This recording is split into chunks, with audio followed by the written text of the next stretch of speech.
I could tell as soon as Danny showed her in that this D was trouble. Not that she was trouble, but that she was bringing me a world of trouble that wasn't of her doing. Just a feeling I had as I looked up and saw her standing in the doorway. "Hello, Mr. Carter," she asked nervously. I could tell she was married, as most of my clients were. "Nick Carter, Mom." I nodded. "No, not like the punk kid singer, though I sometimes get mail for him. One of the hazards of being a PI with a famous name who lives in LA, my dad actually named me after a secret agent from a set of dime store novels by Joe Publishing. We already had the last name. My dad just named me Nick, not Nicholas. Go figure." I rose as I spoke and shook her hand. "What can I do for you, ma'am?" "Your assistant said that you could help me. I was referred by one of your previous clients." She smiled a bit, still nervous. "I see. Okay, Mrs. I'm Janine Linder. My husband is Dennis Linder, and he's a psychologist. I have reason to believe he's cheating on me, and I want proof before I file for divorce," she said, handing me a picture of him. I raised my eyebrow as I regarded the photo. He looked to be about 40, with a square jaw and dark hair going gray at the temples. He had bright green eyes that would probably tempt most women. "Okay, ma'am, you know how this works?" I asked. She nodded. "Good. Give me 2 weeks tops, and I'll have the evidence you need. For those 2 weeks, I charge $5,000. Is that acceptable to you?" "Yes, and half up front, correct?" she asked. "Do you have your own account that your husband doesn't know of or have access to in order to check your finances?" I asked. "Yes," she said. "I set it up a couple of months ago, so he wouldn't know if I hired someone to track him. Your former client says that you are the best." She smiled, then handed me a cashier's check for $2,500. "Thank you, ma'am. Give me an idea of how he's been acting suspicious, if you would. The more information I get now, the easier it will be to track his movements." "Well, it's a bit strange that I even caught on that he was cheating. He spends every night with me and the weekends too, but sometimes when I call his office for a lunch date, his phone is turned off," she said. "Well, he could have a client run over during a session," I shrugged. "Normally, you would be right. But then there's the distance at home. He used to be all over me, but now he hardly touches me." Then I noticed the perfume smell on his clothes. At first, I thought I was imagining it, but it wasn't my brand of perfume, she said. "Some of his clients could have hugged him." "And how old is he?" I asked. "He's 44, she said. And I nodded. "Well, I heard that men that age have lower sex drives than they did before hitting 40. Could that be the reason for his distance emotionally?" "You sound like you think it's just me being stupid," she said angrily. "No, ma'am. I'm just trying to figure out why you would think he's cheating. I admit the perfume is a pretty heavy indicator, but it could just be circumstantial. I'm going to take this case, but I also need to know everything you can think of. How is he acting suspicious besides turning his phone off?" "Well, it's always just before lunch on Mondays and Wednesdays. Other times he answers right away, but on those days it goes straight to his voicemail." "Okay, I think I get the picture. Tomorrow is Wednesday, so I'll start my investigation then. I will be in touch as soon as I have anything concrete for you." I nodded and rose from my chair as she did and shook her hand. "Thank you, Mr. Carter. I hope it's nothing, to be honest, but I need peace of mind on this." She smiled warmly. She really was a knockout, and if I hadn't been married, I might have considered consoling her. "Anytime, Mrs. Linder. If I don't find anything at the end of 2 weeks, you will not have to pay me the remainder of my fee. It's my guarantee." "Thank you again, Mr. Carter," she said. "Mom, call me Nick." Mr. Carter was my dad. I smiled, and she smiled back. "Okay, Nick. I'm Janine. Ma'am is too formal." "Okay, Janine. I'll be in touch as soon as I have anything for you. Danny, my assistant, should have your information, so I'll get your number from her." I showed her out and promised again to be in touch. As soon as Janine had left, Danny came in and plopped down on the overstuffed chair in front of my desk. Daniela Velasquez has been my assistant for 6 years. I would honestly be lost without her, and I think she knows it. She's single, dates some but not often, and has the most gorgeous jet black hair, doe brown eyes, and a great tan that comes from her Mexican heritage. She's built like J-Lo, but with more junk in the trunk and way more of a rack. Yeah, if I wasn't married to the woman of my dreams, Danny would be in trouble. I might be married, but I'm not dead. And I never touch, well, except for hugs. Okay, Chief. This is what I got for you right now, she said, handing me the file she put together online about our target. Danny is a pretty good PI in her own right, and I was proud to be the one who taught her. She's a quick study, that's for sure. Dennis Linder, psychologist extraordinaire. I looked at the file, and a warning bell went off in my head. It seemed that a former patient had filed a malpractice claim against him a couple of years back, but the claim had been dropped mysteriously, with some stock cliché answer given as to why. This was getting more and more interesting. The former patient was female, and her husband had divorced her soon after the malpractice claim had been dropped. That was the warning bell. I had a bad feeling about Dr. Dennis Linder, and my gut is usually right. Danny, dig a bit deeper on this prick, will you?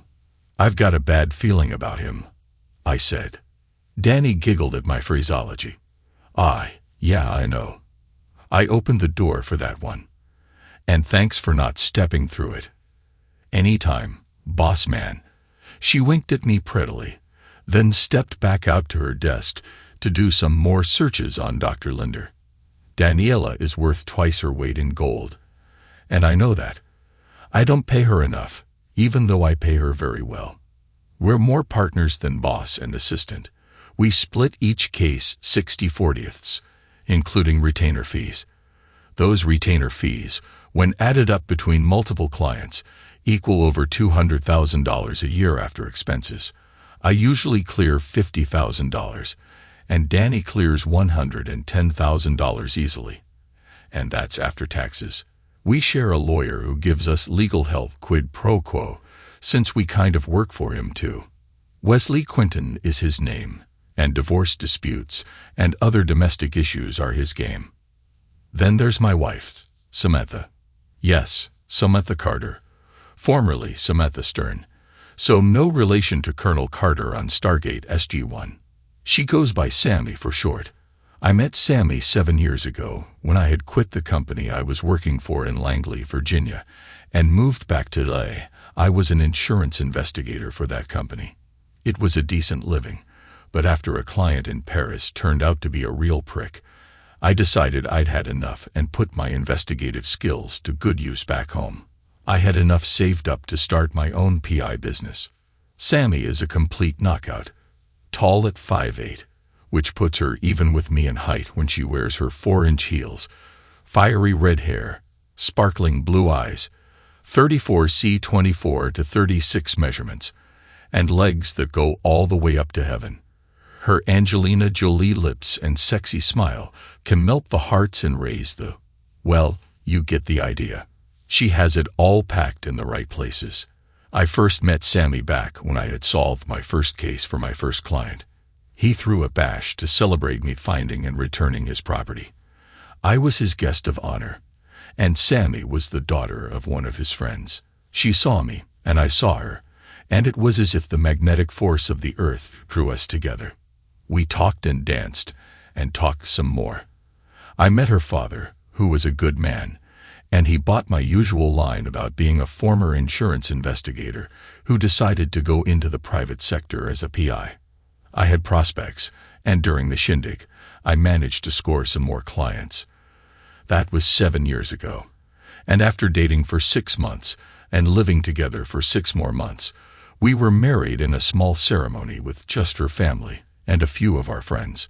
My parents had died a few years back in a car wreck when I was out of the country, and had left me their house in their will. I spent 3 years in the Army as an AMI interrogator, then got recruited by the aforementioned company to investigate possible insurance fraud. That's my story, and I'm sticking to it. Anyway, I became a damn good investigator and realized I could make some damn good money at it as a PI. So I bid the company adieu and headed back home to lay. Getting a concealed carry license was like pulling teeth, but it was worth it to carry my dad's old Colt M1911, a one pistol. The big 45 ACP ammo, pretty much guaranteed a kill if fired with accuracy. That was one thing I've always been good at, shooting. So I went out to where Danny was picking out bits and pieces of Dennis Linder's life and printing them out for me. Hey Danny, go ahead and knock off for the day when you're done with the searches. I'm heading home. I smiled at her. No problem, Chief. She smiled back at me with more than professional respect. You know, I hope Sammy knows what she's got at home. I think she does, sweetie. You know, you're going to make some guy really happy someday, if you ever settle down.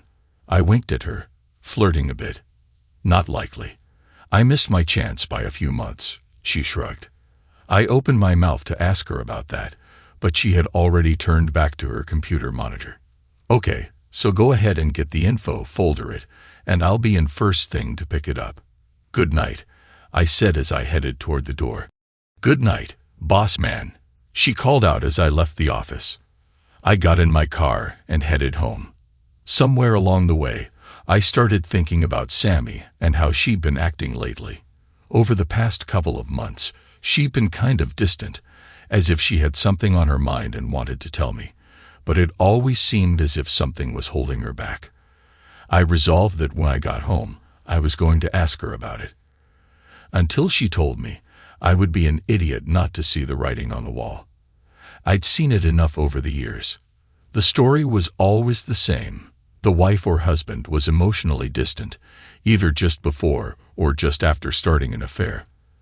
Thus far, she kept telling me nothing whenever I asked her what was wrong, or if she wanted to talk to me about something. Why women do the whole nothing routine, I'll never know. I know a few don't, but most of them seem to think guys get paid enough to read minds. Sorry, ladies, we're not psychic. Sometimes you have to spell it out for us. It was with those thoughts in mind that I pulled onto our street and noticed the Jeep Grand Cherokee Laredo parked out in front of my house. As I was pulling into our driveway, my cell rang. Hey baby, I said when I saw my wife's name on the caller ID. Hey Nick, where are you? Are you going to be home soon? We have something to discuss with you, she said. Her voice sounded weird. What do you mean, baby? Who's the we you're talking about? I had my suspicions that the we included whoever drove that Jeep. Just come home as soon as possible, okay? Okay, baby. I love you, I said. Okay, bye. Now the alarm bells in my head had turned into a full-blown klaxon. I made sure my pocket recorder was in my pocket and ready to go, and that my cell phone had picture capability. I readied my camera function just in case. I had no idea what had gotten into Sammy. She never failed to tell me she loved me, even lately. Once I was breathing deeply, doing some breathing exercises to calm myself. I got out and took a snapshot of the license plate on the Jeep. I had a real bad feeling about this one. My gut was screaming at me, and I've always listened to my gut. As soon as I got out the door, I saw them kissing. They had no idea I was that close, and I managed to get a snapshot of them together with their lips locked. I walked in as calm as could be, snapping happily away until they noticed me. I hit the record button on my pocket recorder. Where else but my pocket? Oh my God, Sammy, I said, you scared me. Nick, care to explain why you're kissing some prick in my house, soon-to-be ex-wifey? I asked, eyebrow raised as I shut my phone. It's part of the reason why I wanted you to come home, Nick, she said. I looked at the prick for the first time and suddenly had the urge to pull my weapon and put a hole through his head big enough to drive a Mack truck through. Dennis Linder, my current target, was standing in my living room and towering over me. Okay, this was a sticky situation. My client's husband was now standing in my house and apparently screwing my wife. Right then, I wanted nothing more than to shoot him dead, and her too, for that matter. My heart was breaking, but my anger kept the hurt at bay for the moment. However, if I was going to get paid, I had to play this cool. Vengeance would come later. Payback is a witch and a half, and these two were going to feel every bit of it. Okay, what is it you want to talk about? I asked with much more calm than I actually felt. Mr. Carter, may I call you Nick? He asked. No. Only friends call me Nick. You're not a friend. You're the a-hole who's screwing my wife. Therefore, we will never be friends. Got it? I asked with a sneer. Yes, well, I'm Dr. Dennis Linder, and I'm treating your wife with sex therapy, he said, identifying himself. Okay. Does sex therapy include kissing my wife in my home? I asked, eyebrow raised once again. As a matter of fact, right now it does. I know this is highly irregular and probably difficult to swallow, but you will need to watch us while we're doing it, he said. Dear God, this guy was dumber than a box of bowling balls. He was playing right into my hands and solidifying not only my own divorce proceeding, but making sure his wife gets everything, except for my alienation of affection and malpractice lawsuits that I was already planning. I just looked at him for a moment. Dr. Dennis Linder, I heard you're really good at what you do. Psychology, right? I asked, buttering him up. Yes, psychology. My methods are sometimes controversial, but I always get results, he preened. So how long has my wife been going to you for therapy? I asked, biting back my own outburst that was straining to get out. 2 months now, he confirmed. Sammy had said nothing about going to see a shrink. I looked at her then. Sammy, if things were so bad, why didn't you just talk to me? I told you years ago, when we were dating, that if anything was wrong, you could come to me. Don't you remember that? I asked, trying to get through to her. I guess, she said in a hesitant tone of voice. She had a confused expression on her face for a moment. Sammy, remember what we talked about? Dr. Linder said. Control. You have to assert your control.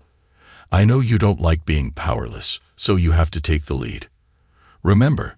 His voice was strange, almost hypnotic, as he talked to her, and I saw her expression harden. You're right, Dennis.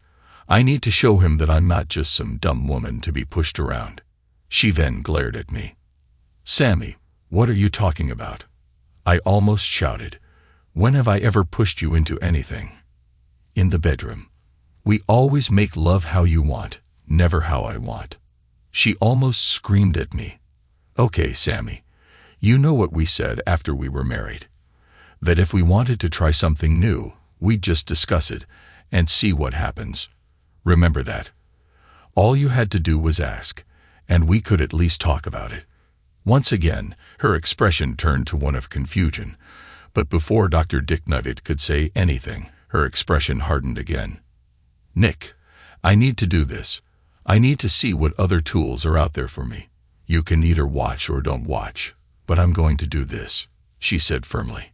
Sammy, don't do this. Please. What I really wanted to say was, give me more evidence, please, but I refrained. I would be getting way more evidence than I needed. Nick, this won't affect us. I still love you, she said with a hint of a smile. I knew she was lying to me then. I just need something different. Just this once. Oh, well. For the record, I do not want you to do this, and there will be consequences if you go through with it, I said, shaking my head in what I hoped looked like pure resignation. Mr. Carter, please allow me to do my job.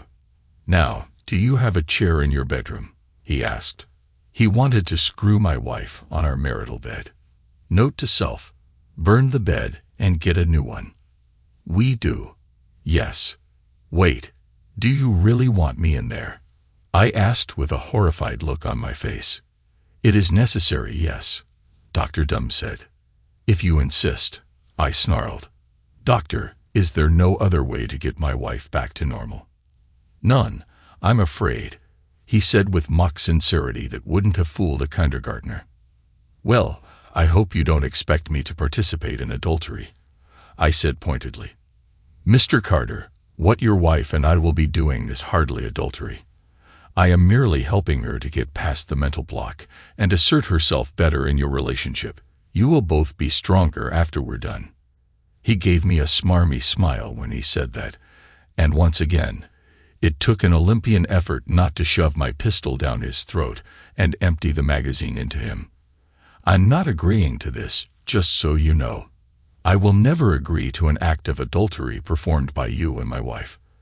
And this is adultery, no matter how you slice it," I said, noticing that he wasn't wearing a wedding ring and seeing no sign of a tan line on his finger.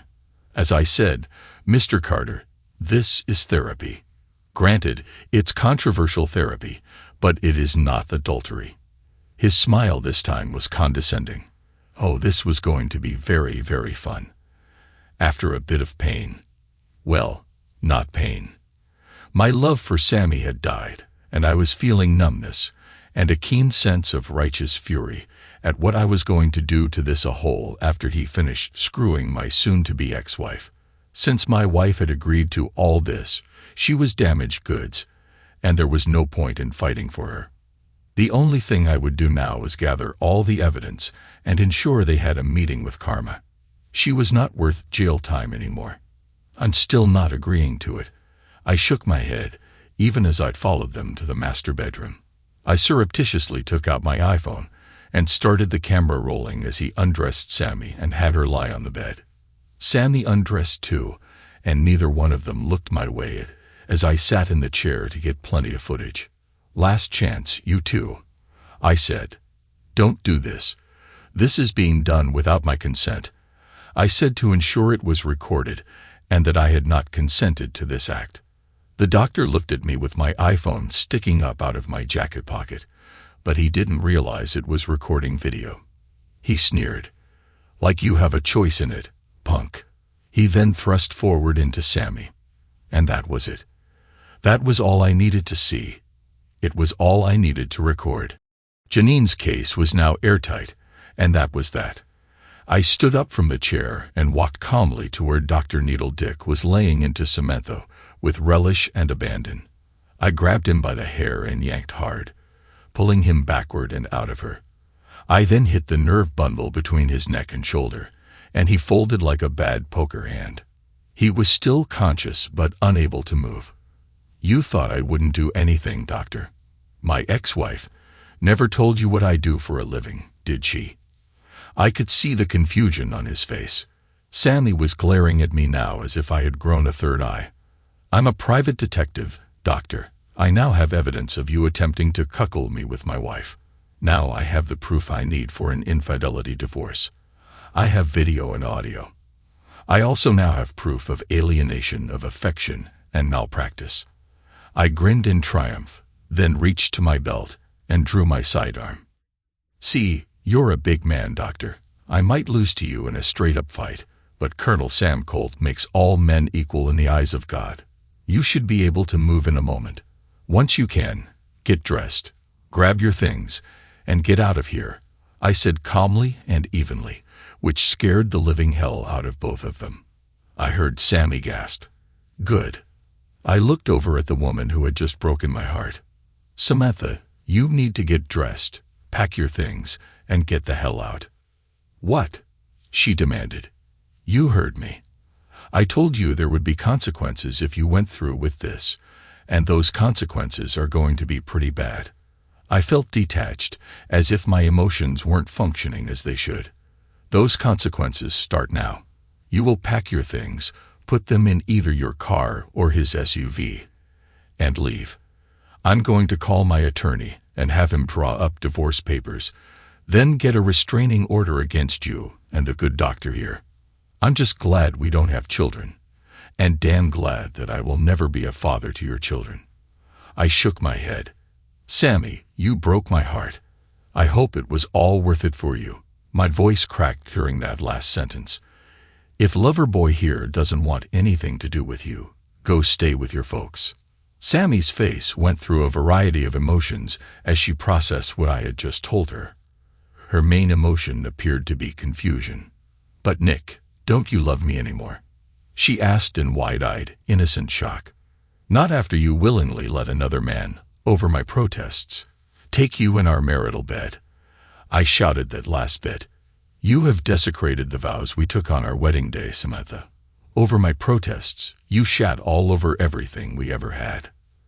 Yeah, I really let her have it this time. I wanted her to hurt. I wanted her to feel a measure of the pain in my heart when I figured out that she didn't love me anymore.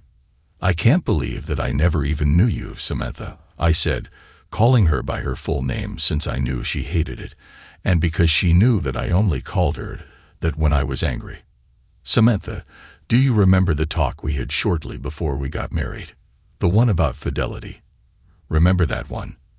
The one where you said that you would not tolerate cheating. The one where you said you had zero tolerance for cheaters. Well, honey, this qualifies. I saw the wisdom in your words that day and adopted your philosophy. The doctor stirred before she could reply and appeared to be giving serious thought to jumping me. I stepped away from him, keeping Sam Colt trained on him. I also made sure I kept Samantha in my field of vision. You're making a mistake, Mr. Carter. I'm going to press charges, he sneered. No mistake. I caught you in bed with my wife and thought she was being assaulted. Who are the cops going to believe? The respected private investigator who caught a criminal or the man who claims it was all consensual? Look at Samantha, doctor. Look at the anguish on her face. The anguish of being assaulted. It's a good thing I got here when I did, isn't it?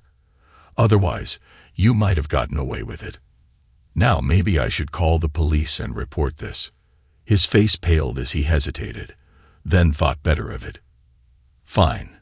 No harm, no foul. He tried to chuckle, but it fell flat. No charges. I noticed that he still hadn't mentioned his wife. That was interesting. He probably thought he was keeping a secret from me, and I would allow him that illusion for now. I had to prod him a little, though. I'm sure the news stations are going to love this one, though. Pie's wife caught in bed with her psychologist. Story at 11.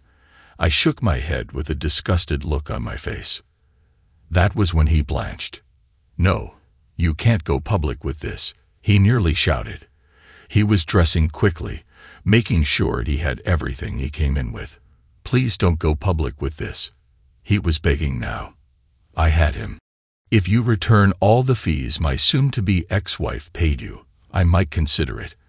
I'm still pressing a case of alienation of affection and malpractice against you, though, I said, backing him into a corner.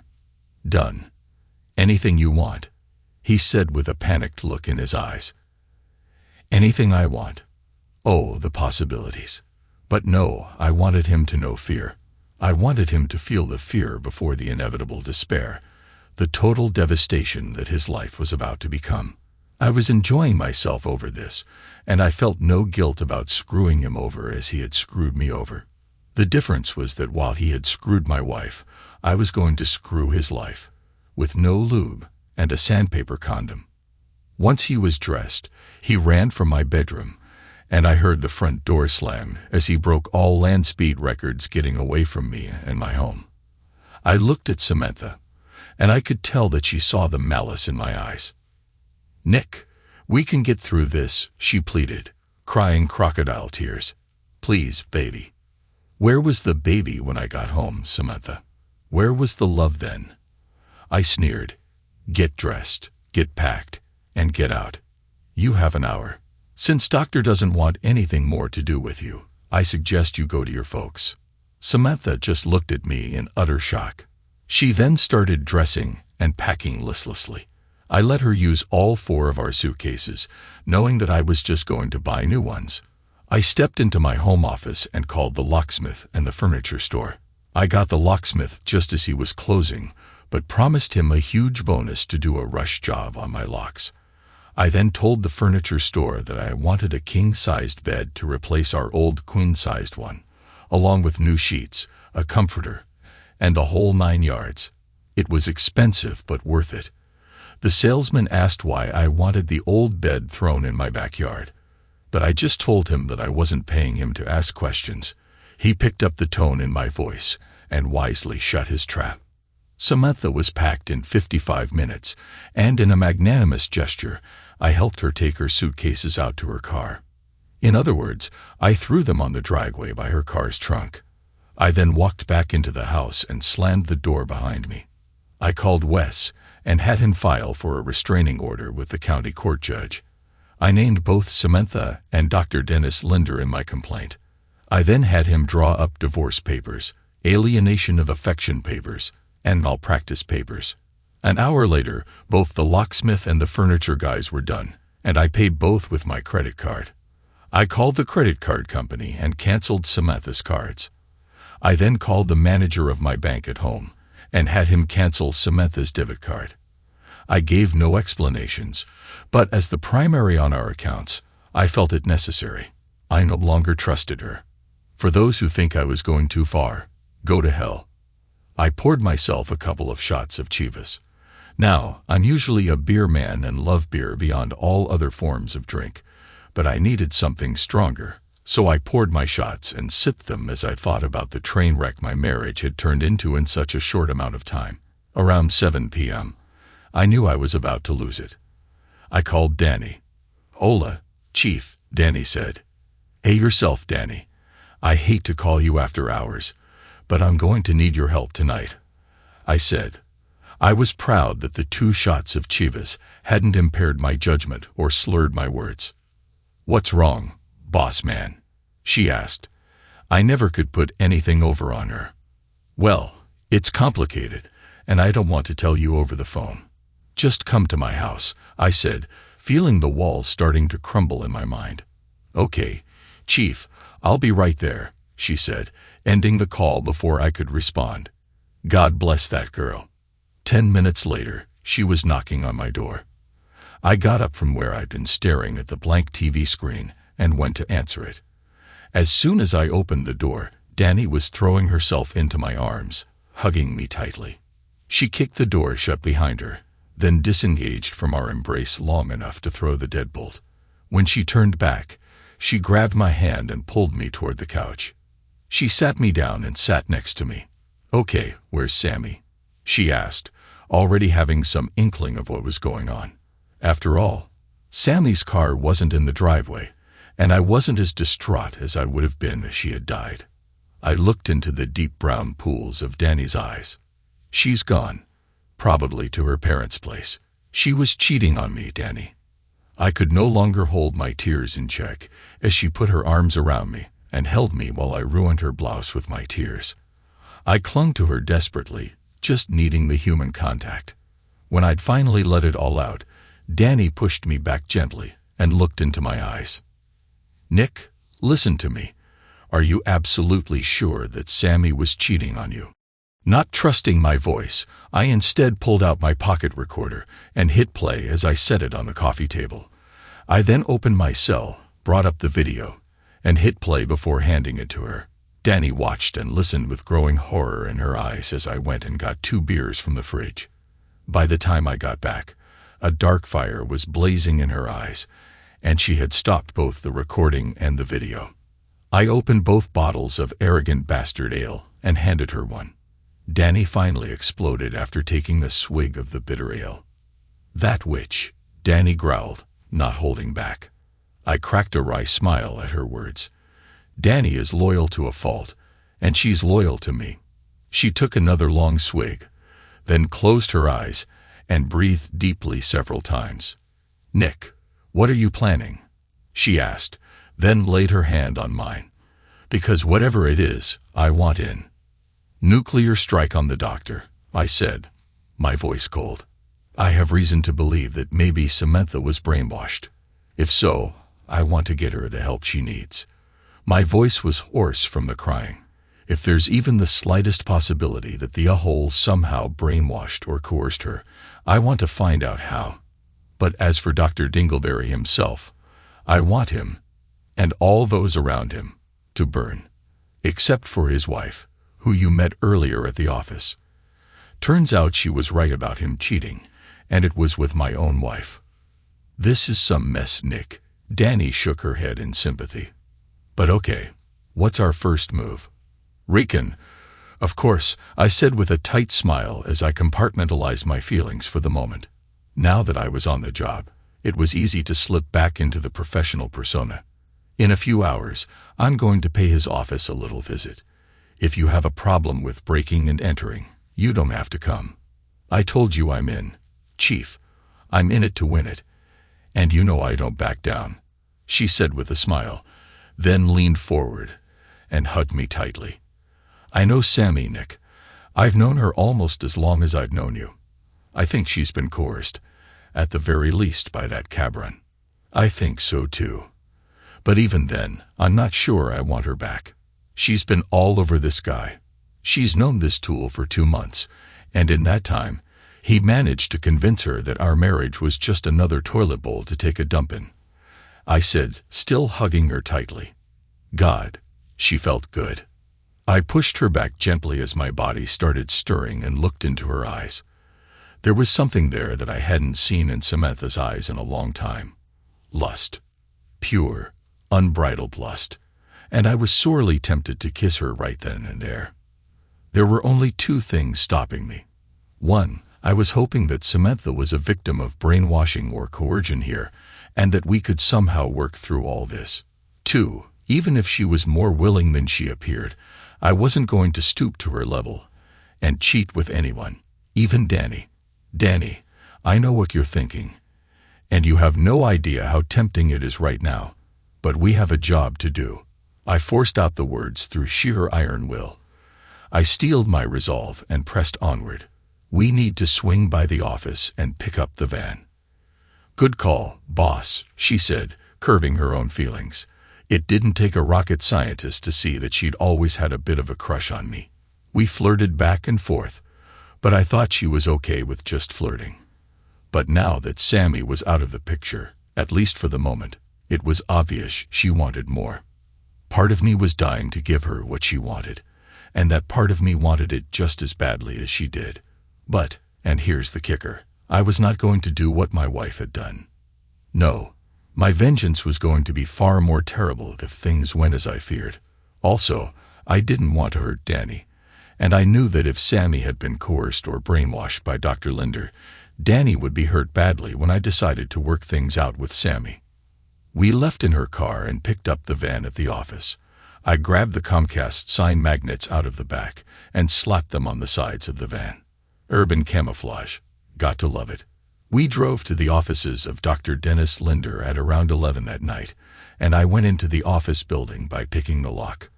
I was wearing supple casing gloves that kept my fingerprints off of anything, while allowing enough freedom of movement that my dexterity wasn't impeded. Picking the locks was child's play. Once inside, I made sure my earbud was working properly so I could communicate with Danny. Reading you loud and clear, Chief, she said. I had a small USB thumb drive with 50 gigs of storage on me. My plan was to search his computer, as well as his filing cabinets. I wanted to get a really good look at this guy's business.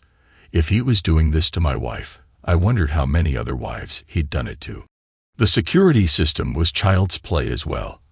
I called the security company, identified myself as Dr. Linder, and told them that I had forgotten my passcode. It's amazing what the power of a good bluff can get you. I sounded authoritative and slightly pompous, and they bought it without even asking for a confirmation password. Amateurs. Danny giggled over my earpiece. I know, right? I chuckled quietly as I picked the lock to the doctor's office itself. I made a beeline for his computer, bringing it out of sleep mode. There were no family pictures on his desk. Wow, he didn't love his wife very much. I shook my head.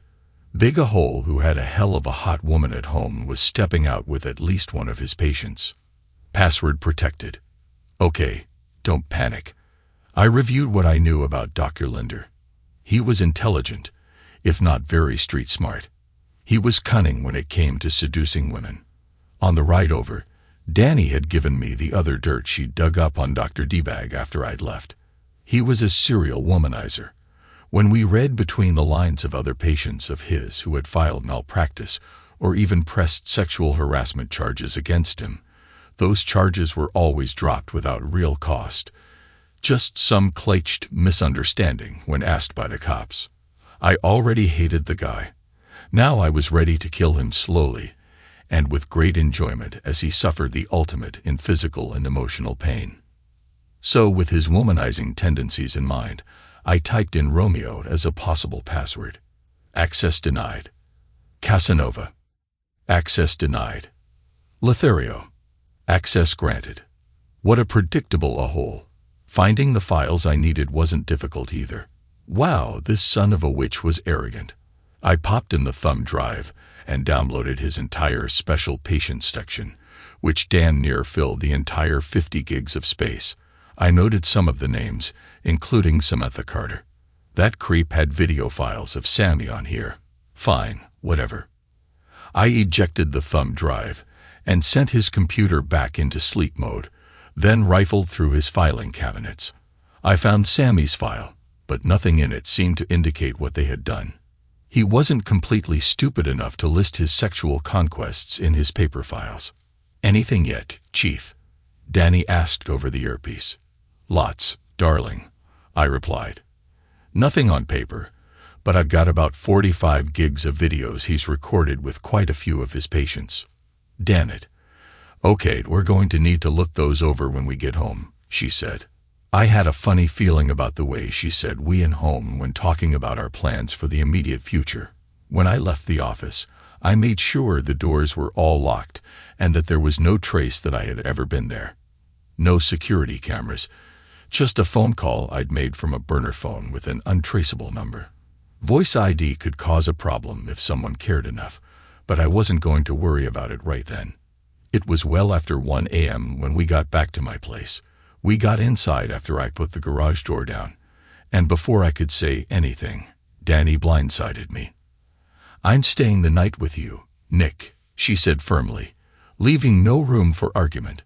Okay, I shrugged. You can have the guest room. No, Nick, I'm staying in your room. In your new bed. And I'm not taking no for an answer. You shouldn't be alone tonight, even if we don't have sex. And there it was, out in the open. The invisible elephant had been revealed. Danny, I trust you. You're about the only woman on earth I trust right now. I'm asking you to please don't make me break my marriage vows tonight. Okay? I asked. I promise, she said with a smile, then kissed my cheek. We'll go over the footage in the morning. I brought my laptop so we can split the videos and get through them twice as fast. Sounds like a plan, sweetie, I said as I headed to the shower. I felt filthy, not just because I hadn't had a shower since before I went to work the previous morning. As I stood under the water, my mental compartment opened, and all the feelings of betrayal came rushing back. I was sobbing against the wall of the shower when I heard the shower door slide open. The next thing I knew, I was being held by a wet and naked Danny. She held me close, stroking my back as she washed me. I would have probably taken her without a second thought, something I would at least regret in the morning. Instead, she dried us both off, then guided me into my bedroom. She didn't even bother with pajamas or a nightshirt. She put me in bed, covered me with the sheet, and then climbed in on the other side. I numbly fell asleep shortly after my eyes closed. I was completely exhausted, physically and emotionally. I awoke the next morning with a smile on my face. Sammy had spooned me during the night, her body pressing into my back. I shouted and jumped off the bed like it was on fire. It wasn't Sammy. It was real. It wasn't just a dream. Sammy had really cheated on me and left me. Danny got up and hugged me close. God, she was putting on the full court press with me. I decided to nip it in the bud. Danny, listen to me, okay? I choked out.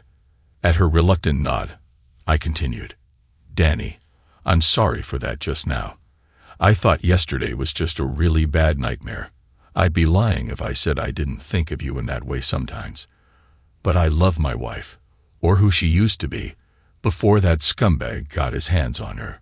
But I promise you one thing right now. If Samantha went along with this all willingly, I'm going to divorce her. When that's done, if you still want me, I'm more than willing to try with you, okay?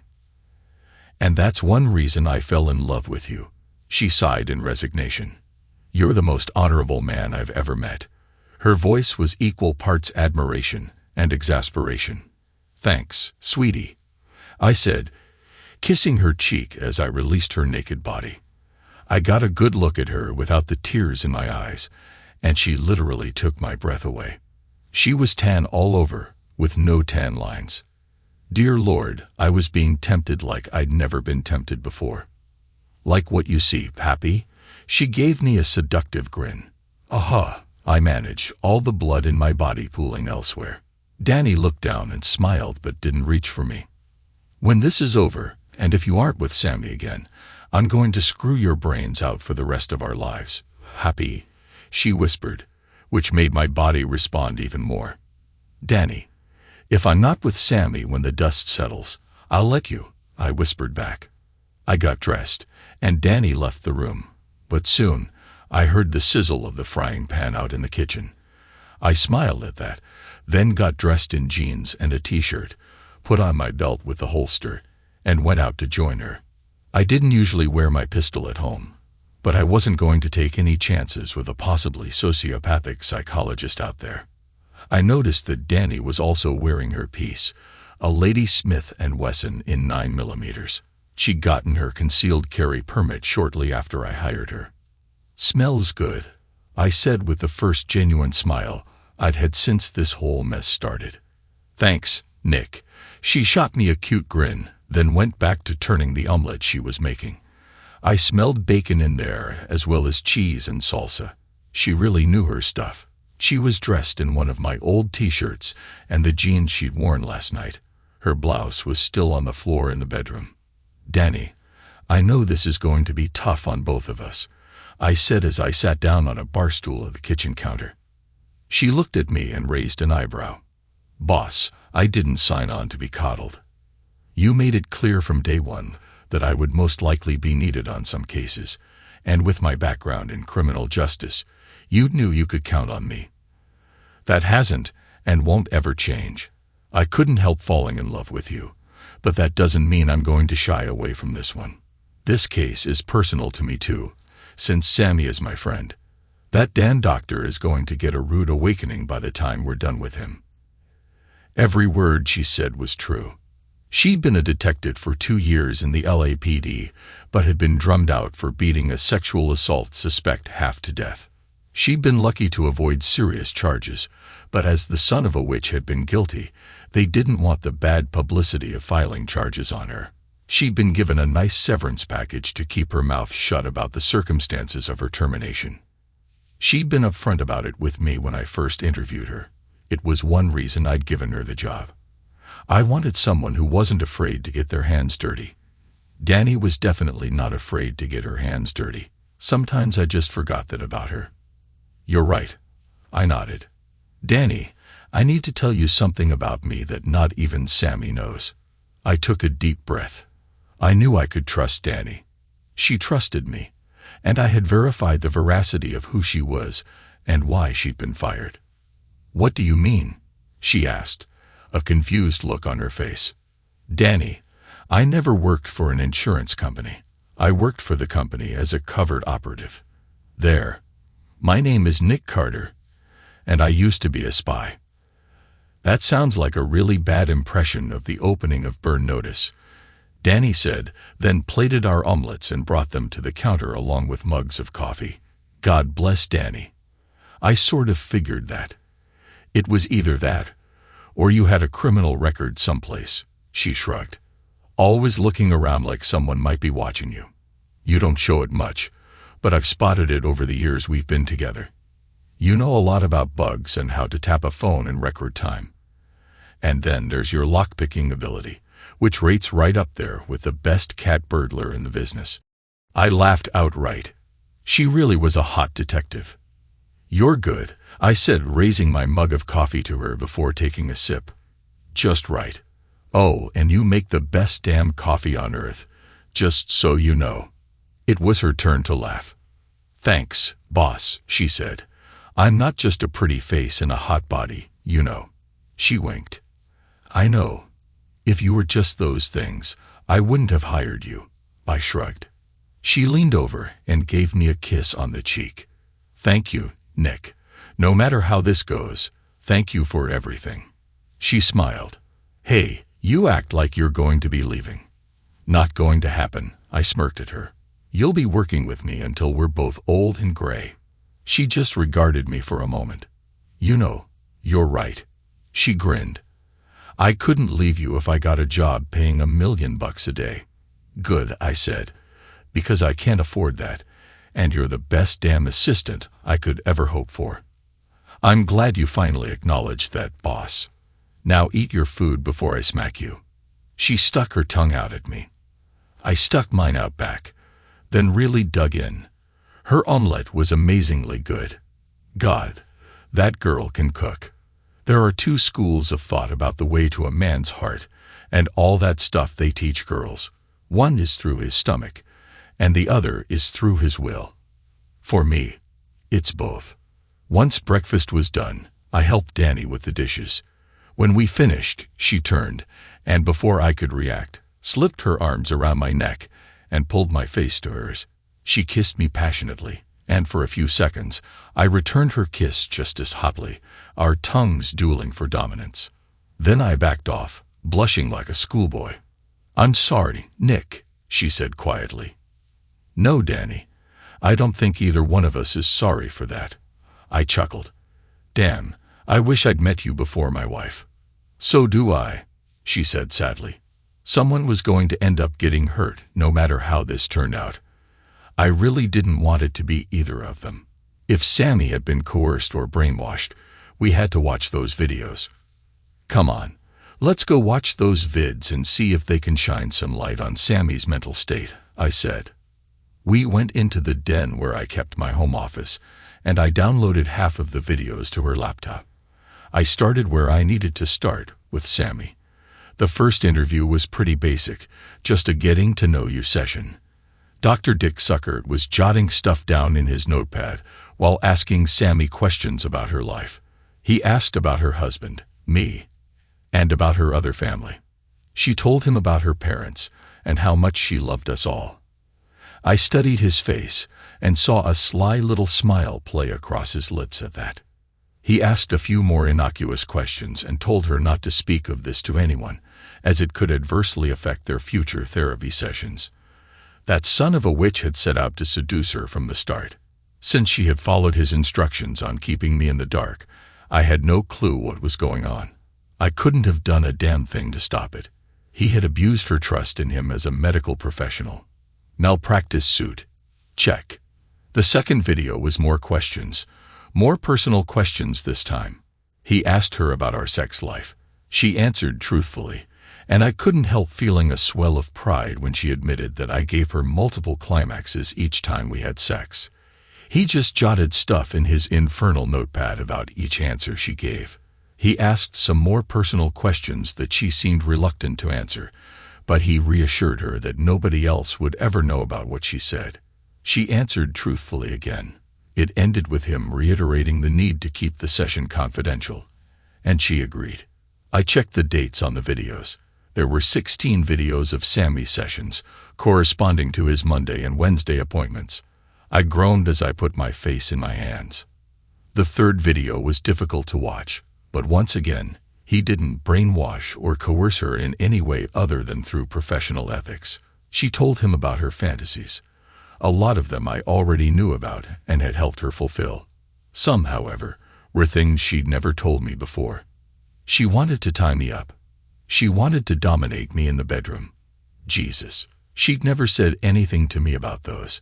Once again, after she was done telling him what he wanted to know, he stressed the need for secrecy and sent her on her way.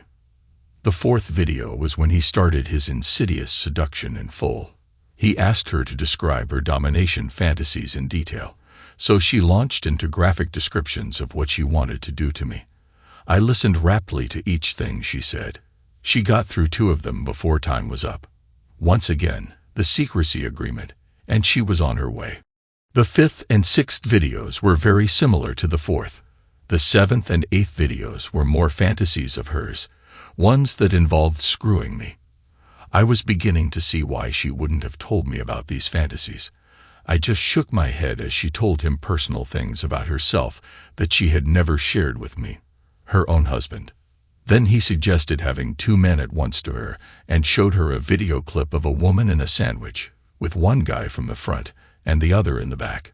When she saw that, the wheels in her brain started turning, and she said she would think about that one. That was his kicker, and I saw his sly grin of triumph at the end of the video. He once again urged her to keep their sessions confidential, and then let her go. The rest of the videos were mostly him talking to her about her fantasies thus far. He enumerated each fantasy and pointed out how she was actually a dominant personality that had been subservient all her life and had grown to accept it. First, she was subservient to her family. Then she was subservient to me. He built up her self-worth to the point of egotism by the end of the 14th video and had convinced her to have 2 men, including me, as part of her therapy. I noticed that starting in that one, he didn't urge her to keep quiet, knowing she wouldn't tell anyone, including me. It was the 15th video where he first screwed her, just a little under a week and a half ago. He told her that he would be the second man if she wanted him to be. She said she didn't know. She looked like she struggled with the decision for a solid 15 minutes as he gently urged her toward where he wanted her mind to be. She finally gave in, and he laid down on his desk and told her to dominate him. She did. The 16th video was the last. She came in, and before he could say anything, she kissed him passionately and then screwed him hard. She said that she didn't just want a 2-on-1. She wanted to cuckold me with him. That was the clincher right there. It showed me that she was beyond saving. She made a conscious decision to cuckold me instead of the original plan of having sex with her along with him. This time, she told him to keep it quiet and that she would call him with the right day and time. I stopped the video and looked up to see Dani looking at me with tears in her eyes and a disgusted look on her face that probably mirrored my own. "That guy is a serial seducer," she said softly. "Or a real louse," I replied. "That makes sense with his password on the computer, at least. On hitting the son of a witch with a legal warhead so big, he's going to wish he'd never been born," I vowed, my voice calm but deadly. "I'm with you on that one, boss," she said, sitting on the edge of my desk. "It seems that the longer video sets are more challenging. If it makes you feel any better, all the others are shorter than Sammy's." She held out the longest, apparently. She shrugged and gave me a hopeful smile. I sort of figured that since all the remaining ones were shorter, but her confirmation solidified it. "This guy makes Machiavelli look like a saint," I said, shaking my head. "But as far as coercion or brainwashing goes, he's not guilty on those counts. He just convinces them it won't hurt anyone." "Yeah, I noticed that too," Dani agreed. "From what I can tell, he's never involved the husband before in their little games. But then the husband finds out somehow and divorces his wife. All the ones I've checked so far ended up in divorce." She listed the names of the women and their ex-husbands. "Okay, contact a couple of the exes and find out how they learned about Dr. Dick seducing their wives. I need to talk to Janine," I said, motioning her out of the room. Dani nodded and left, while I pulled out my cell phone and dialed Janine's number. "Hello. Janine, it's Nick," I said tightly. "Oh, Nick, thank you for calling. Are you going to start your investigation today?" she asked. "I've completed it, actually. You were more correct than you know," I replied. "Oh," she said, her tone curious. "Is there any way you can come to my house, either tonight or tomorrow? There are some things we need to discuss, both personal and professional. Don't get me wrong, I'm not hitting on you, but this case has hit a bit close to home for me," I explained. "Care to elaborate on that, Nick?" she inquired. "Not over the phone, ma'am. Either tonight or tomorrow morning would be best. My assistant, Dani, will be here with us since she has some info to share as well." "What's your address?" she asked. I gave her my address, and she promised to be there in 10 minutes. 11 minutes later, I saw a car pull into my driveway. It was a nice Jaguar XJ6. I opened the door for her, and Danny brought her a cup of coffee while I fetched mine and Danny's laptops. Once I'd set them both up on the coffee table, I sat on one side of Janine while Danny sat on the other. Janine, Dennis is a serial cheater who uses his position of professional authority and trust to seduce women and cuckold their husbands, I began. From what we've seen so far, he only targets married women. There are no single women in these videos. Each video series chronicles his seduction, Danny added. He gains their trust, talks about fantasies or problems in their marriages, and then uses that information to manipulate them into doing exactly what he wants. He doesn't coerce or brainwash his victims, I clarified, but he's a serial offender. As you can see, I showed her the folder of videos we'd recovered. She gasped when she saw how many there were. How the hell could he have kept this a secret? She screamed, her face turning beet red with rage. Janine, stay calm, please. There's more, I said, swallowing the lump in my throat. More. She looked at me like I had just fallen from another planet. Yes, Mom. As I said on the phone, this one hit really close to home for me. You see, my wife was his latest conquest. I highlighted Samantha Carter's name in the list of video series. Oh my God. I'm so sorry, Nick. Janine hugged me tightly. He's going to pay for this. Be sure of that. He's going to pay through the goddamn nose. Janine, how much is your husband worth monetarily? I asked. I'll be filing alienation of affection and malpractice against him. Don't worry, I'll introduce you to the best damn divorce attorney in California. Wes will take good care of you and get you as much as possible. Janine laughed bitterly. Oh honey, Dennis is worth over $250 million, including his properties around the world. He has a lucrative practice, his books are bestsellers, and he's been on Dr. Phil as a guest several times. The majority of his money comes from his books, though. Okay, here's what I propose, I said. We hit him with a blitzkrieg, hard and fast, but it's going to take a few days to set up. Do you trust us? I gestured toward Danny and myself. Yes, she said firmly. You've lost a lot too, Nick. I'm sorry for that. I should have seen what a snake he was. For this to work, you'll need to maintain appearances, I explained. Act normal around him for 2 more days. Claim female problems or go out of town to visit your mother. Something believable. Meanwhile, I have a guest room here with a queen-sized bed and room for 2 more cars in my garage. I handed her a remote for the garage door, which she accepted gratefully. She decided to pack and stay with us while Danny went home to pack as well. Danny returned half an hour later with enough clothes for a week, hauling her stuff straight into my room and putting it in Sammy's old dresser. The girl was determined. I'd give her that. The next morning, Janine arrived just as I got out of bed after another great night's sleep. Danny, now in one of my oversized t-shirts and panties, was in the shower when I heard the garage door go up. Janine gave me a sympathetic hug and a kiss on the cheek when I went to meet her. She had a small suitcase with a couple of changes of clothes and some bank statements for Dennis's accounts. I gaped at the amount of liquid assets he had. After another great breakfast, cooked by Danny, we discussed our plan. We needed to notify every ex-husband and ex-wife of the most recent developments. There were 11 ex-husbands to call. Once notified, they could call their ex-wives to let them know what was going down. Our plan: separate lawsuits for malpractice and alienation of affection.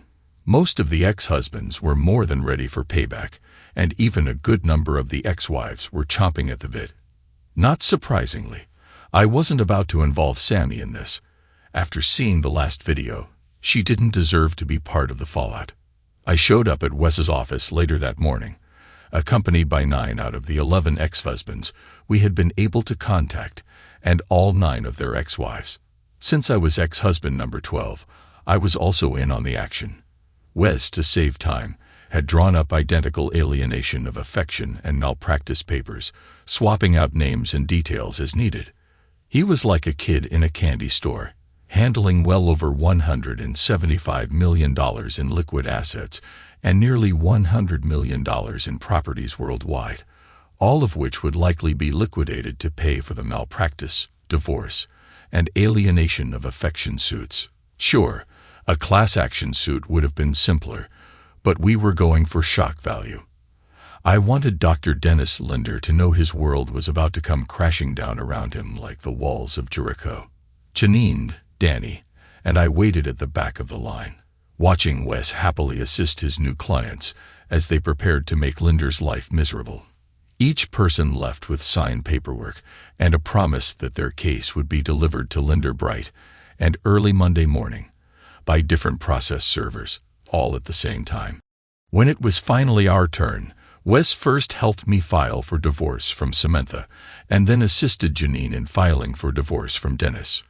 Wes seemed immediately taken with Janine, and the attraction appeared mutual. While he worked on her case, I leaned toward Danny and whispered, "Think Wes is about to land himself another client in more ways than one." Danny smirked. "Oh, absolutely." After we finalized our papers, Wes agreed to throw in restraining orders against Linder for both Janine and me, for free. That little bonus was part of his investment in our growing alliance of clients. Once everything was prepared, Wes set up the plan for Monday morning. Different process servers delivering every lawsuit and divorce paper to Linder's office simultaneously. Danny and I, along with Janine, would have front row seats. That afternoon, we launched Phase 2. This involved saturating the media and law enforcement with the juicy details of Linder's behavior. Using the videos we had found, I edited together a damning compilation. I blurred out faces and altered voices, removing all references to Sammy or my name to protect ourselves. The final product showed how Linder manipulated married women into destroying their relationships for his own gratification. The media would eat it up, and the FBI and California Board of Psychology were bound to take notice. To cover my tracks, I used a dummy email account and several proxy servers. There was no way this could be traced back to me. On Monday morning, right after the process servers did their job, I hit send on the mass email delivery, initiating Phase 2. Danny, Janine, and I sat in my car parked across from Linder's office, popcorn in hand, as we watched the chaos unfold. Linder came running out the front door, a stack of legal documents in his hands, looking frantic. His eyes darted around wildly until they landed on us. I held up my phone, gave him a cheery wave, and drove off. The last we saw of him that day, he was kneeling in the parking lot, screaming incoherently at the sky. My vengeance wasn't even halfway over yet. Phase 3 began with a sit-down conversation with Samantha, which she had agreed to. We met in a very public Starbucks to ensure nothing would escalate beyond words. "I'm here. Does this mean you want to talk?" she asked hopefully as she sat across from me. "As a matter of fact, I do. I need to tell you something," I said with a smile that felt empty even to me. "Samantha, I would have forgiven you just about anything if you had been coerced or brainwashed by that hole. But after watching 16 hours of you willingly go along with everything he said, even with your protestations, you ended up suggesting cuckolding me to live out your domination fantasy." I shook my head slowly. "That I cannot forgive or forget. Samantha, I would have done damn near anything for you. I loved you more than you can possibly know. Loved, as in past tense. I would have given my life for you until I saw that ultimate betrayal of everything we meant to each other." She opened her mouth to speak, but I slid the divorce papers across the table to her. "You've been served," I said flatly. "I think you'll find it fair, considering." She stared at the papers in shock. "You're kidding." I wasn't in my right mind. "Baby, please, you have to believe me," she panicked. I let the other shoe drop. "If I were you, I'd think of something to tell your parents, Samantha. Something tells me they just got an anonymous email showing them what kind of daughter they raised." I stood and walked out, leaving her in stunned silence.